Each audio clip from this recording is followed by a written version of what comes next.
రాష్ట్రమంతటా భారీ వర్షాలు పడుతున్నాయి. కానీ కరవు సీమలో వాన జాడలేదు. మేఘాలు వస్తున్నాయి. కానీ ఊరించి చినుకు రాల్చకుండా వెళ్లిపోతున్నాయి. దీంతో ప్రత్యామ్నాయ పంటల వైపు చూస్తున్నారు అనంత రైతులు.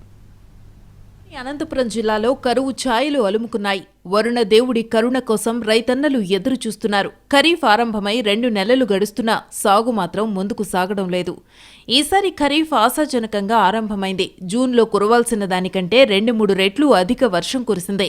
దీంతో రైతుల్లో ఉత్సాహం వెల్లివెరిసింది. కానీ జులై ఆరంభం నుంచి వర్షం జాడలేదు. ఇప్పటికే కార్తెలన్నీ కరిగిపోయాయి. ఇప్పుడు వేరుశనగ వేసినా దిగుబడి రాదంటున్నారు వ్యవసాయ నిపుణులు. ఉమ్మడి అనంతపురం జిల్లాలో ఖరీఫ్ సీజన్లో 4 లక్షల హెక్టార్లలో వివిధ రకాల పంటలు సాగవుతాయి. వర్షాభావ పరిస్థితుల కారణంగా గతేడాది 2,40,000 హెక్టార్లకు పరిమితమైంది. కానీ ఈ ఏడాది సాగు విస్తీర్ణం 75,000 హెక్టార్లకు పడిపోయింది. అనంతలో కేవలం జల్లులు మాత్రమే పడుతున్నాయి. అది కూడా కొన్ని ప్రాంతాల్లోనే. దీంతో లక్షలాది ఎకరాల భూములు బీడ్లుగా మారిపోతున్నాయి. ఇలాంటి పరిస్థితుల్లో ప్రత్యామ్నాయ పంటల సాగుకు ప్రయత్నాలు జరుగుతున్నాయి. ఉలవలు, పెసర్లు, అలసంద, కొర్ర, రాగులు తదితర విత్తనాలను ప్రభుత్వం అందుబాటులోకి తెచ్చింది.